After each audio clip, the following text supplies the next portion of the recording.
तो आखिरकार राजधानी जयपुर की इस घटना ने कई सवाल खड़े कर दिए और इसी बीच हमारे साथ हमारे सहयोगी सौरभ गृहस्थी राजधानी जयपुर से हमारे साथ जुड़ रहे हैं। तो सीधा हम सौरभ का रुख करेंगे, जानने की कोशिश करेंगे कि आखिरकार इस घटना के बाद से किस तरह की दहशत है। पुलिस अब तक इस पूरे मामले को लेकर के क्या कुछ कार्रवाई कर पा रही है, पूरा मामला एक बार बताइए सौरभ, आखिरकार क्या हुआ, कैसे हुआ और अभी अपडेट क्या है?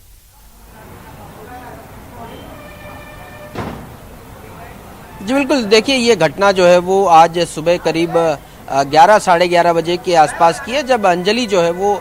जॉब पर जा रही थी। तब दो व्यक्ति जो है वो आते हैं और उस पर गोली जो है वो फायरिंग जो है वो कर देते हैं, जिसके बाद अंजलि को जो है वो कावटिया अस्पताल ले जाया जाता है, जहां पर प्राथमिक उपचार के बाद एसएमएस के ट्रॉमा सेंटर में जो है वो उसे शिफ्ट किया जाता है। और एसएमएस में भी दिन भर जो है वो चूंकि गोली जो है वो अंजलि के पीठ की तरफ जो है वो लगी है, इस लिहाज से पहले तमाम जांचें हुई और उसके बाद पिछले 1 घंटे से जो है वो अंजलि का ऑपरेशन यहाँ पर किया जा रहा है। अभी ऑपरेशन जो है वो पूरा नहीं हो पाया है। एसएमएस अस्पताल के वरिष्ठ डॉक्टर्स की निगरानी में जो है वो ऑपरेशन जो है वो किया जा रहा है। लेकिन जिस प्रकार से अंजलि जब यहाँ पर पहुंची थी तो पूरे अपने होश में थी और दर्द से कराहते हुए साफ तौर पर जो है वो नजर आ रही थी। अंजलि के साथ ही यहाँ पर उनके पति अब्दुल लतीफ जो है वो भी यहाँ पर मौजूद थे और अंजलि की मां भी यहाँ पर जो है वो मौजूद रही थी। और जिस प्रकार से अंजलि के जो पति हैं अब्दुल, उन्होंने जिस प्रकार से इस पूरे घटनाक्रम के बारे में जानकारी दी है, उनका कहना था कि पिछले साल ही उन्होंने अंजलि के साथ जो है वो शादी की थी और इस शादी को लेकर जो है वो उनके परिजनों को एतराज था कि दूसरे धर्म की लड़की के साथ शादी को लेकर परिजनों को एतराज था। उसी को लेकर लगातार परिजन जो है वो उसे धमकियां दे रहे थे, साथ ही उसे अलग होने की हिदायत भी जो है वो लगातार दी जा रही थी। और इसी बीच जो है वो ये घटना जो है वो पूरी तरह से सामने आई है और अब्दुल ने साफ तौर पर अपने भाई पर और उसके साथियों पर जो है वो ये पूरा आरोप लगाया है। साथ ही अब्दुल ने बड़ा खुलासा भी किया है कि इस मामले में जो है वो पहले से उसे धमकियां मिल रही थी। उसने जो है वो सदर थाने में और गांधीनगर थाने में जो है वो मामला भी दर्ज कराया था, अपहरण का मामला दर्ज कराया था। उसका ये कहना है कि उसे पाली ले जाया गया, 5 दिन उसे वहां रखा गया। इस प्रकार के आरोप जो है वो तमाम अब्दुल ने लगाए हैं। हालांकि अब पुलिस जो है वो पूरे अब्दुल का जिस प्रकार का बयान सामने आया है, उसके बाद लगातार पुलिस जो है वो छानबीन कर रही है, आरोपियों की तलाश जो है वो पुलिस द्वारा की जा रही है। लेकिन ये बात जिस प्रकार से ये इस प्रकार के मामले सामने आते हैं, कई सवाल जो है वो खड़े हो जाते हैं कि क्यों इस प्रकार से जो है वो दो लोग जो हैं वो अपनी रजामंदी से शादी करते हैं और उसके बाद किस प्रकार से उस पर एतराज जताया जाता है और विरोध का जो कह सकते हैं कि किस प्रकार का विरोध है कि उसे गोली तक मार दी जाती है। हालांकि अभी ऑपरेशन जो है वो अंजलि का लगातार जारी है। अब देखना होगा किस प्रकार का ऑपरेशन जो है वो रहता है, क्योंकि पीठ में जो है वो गोली जो है वो धंस गई थी और उसने किस प्रकार से उसके अंजलि के अंगों को डैमेज किया है, ये डॉक्टर्स देखने की कोशिश जो है वो इस वक्त कर रहे हैं। बुलेट जो है वो निकालने की कोशिश जो है वो डॉक्टर्स द्वारा की जा रही। तो ऑपरेशन अभी जारी है, कुछ देर में और अपडेट पता चल पाएगा कि आखिर ऑपरेशन किस प्रकार का रहा है और अब अंजलि की स्थिति किस प्रकार की है। जी। लेकिन जिस तरीके से राजधानी में एक के बाद एक सौरभ जो इस तरह की अपराध की घटनाएं हो रही है, वो कई सवाल भी खड़े करती है कि क्या बदमाश बेखौफ हो गए हैं। एक दिन पहले ही हमने देखा कि किस तरीके से एक पूर्व राज्य मंत्री की बेटी का अपहरण सरेआम कर लिया गया, उसका सुराग नहीं लग पाया। पुलिस छानबीन कर ही रही थी कि दूसरी एक बड़ी वारदात को अंजाम बदमाशों ने दे दिया।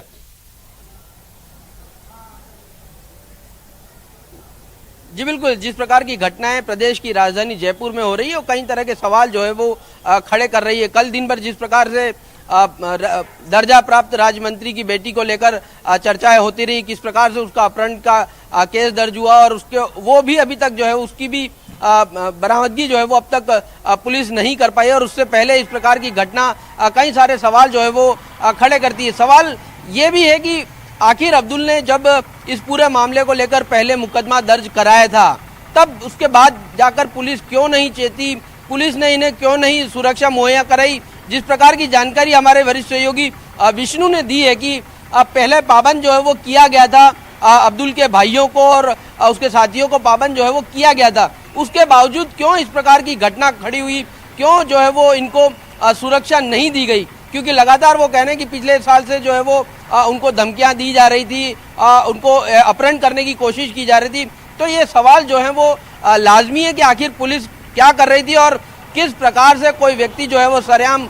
गोली मार देता है। अब पिस्तौल कहाँ से आती है, हथियार कहाँ से आ रहे हैं राजधानी में, ये कई सारे सवाल हैं और इन तमाम सवालों का जवाब जो है वो पुलिस को देने। लेकिन ये घटनाएं लगातार आम लोगों में भी चिंता का विषय जो है वो बन चुकी है कि पिछले कई दिनों से लगातार फायरिंग की घटनाएं जो है वो लगातार बढ़ती जा रही हैं। बेटियों के अपहरण के मामले जो है वो लगातार बढ़ते जा रहे हैं। तो इस मामले में पुलिस जो है वो सवालों के घेरे में है। अब देखना होगा पुलिस इस पूरे घटनाक्रम का कितनी जल्दी जो है वो खुलासा करती है, कितनी जल्दी आरोपियों को जो है वो पकड़ती है, क्योंकि आरोपी सरेआम किसी को गोली मार दे और उसके बाद उनका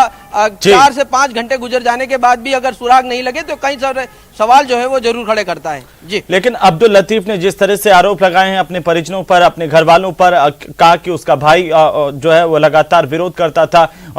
मेरा सवाल यह है कि क्या सौरभ अब तक जो जानकारी आई है, जो लतीफ के आरोप हैं उनसे मैच खा रहे हैं सीसीटीवी फुटेज?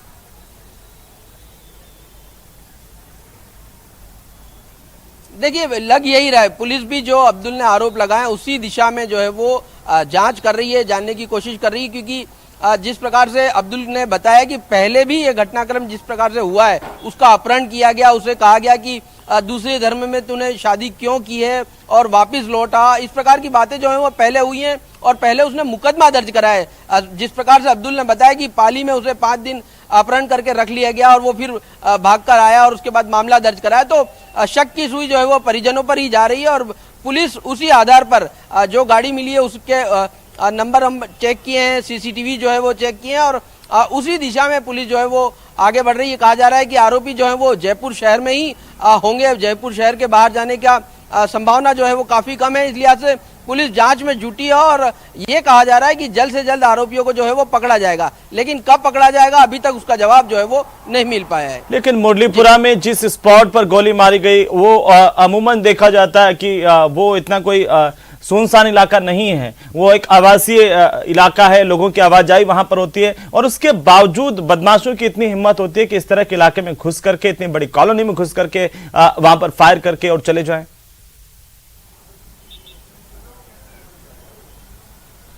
जी बिल्कुल, देखिए जिस प्रकार से पारिवारिक मामला जो है वो सामने आया है और रंजिश जो है वो साफ तौर पर पिछले 1 साल से जो है वो लगातार देखने को मिल रही थी। जुलाई पिछले साल 21 में जिस प्रकार से अंजलि और अब्दुल ने शादी की थी, अब्दुल ने जिस प्रकार से बताया कि कॉलेज और स्कूल के दिनों में वो साथ में रहे और 4-5 साल उनका रिलेशन चला, जिसके बाद उन्होंने शादी की और उसके बाद से ही लगातार परिजन जो है वो खफा थे, बार बार उसे ये समझाने की कोशिश कर रहे थे कि वो अंजलि के साथ ना रहे और उससे अलग हो जाए। इस प्रकार की बात जो है वो अब्दुल ने कही है। लेकिन जिस प्रकार का घटनाक्रम हुआ है, ये उम्मीद जो है कोई भी नहीं कर सकता कि कोई परिवार का सदस्य जो है वो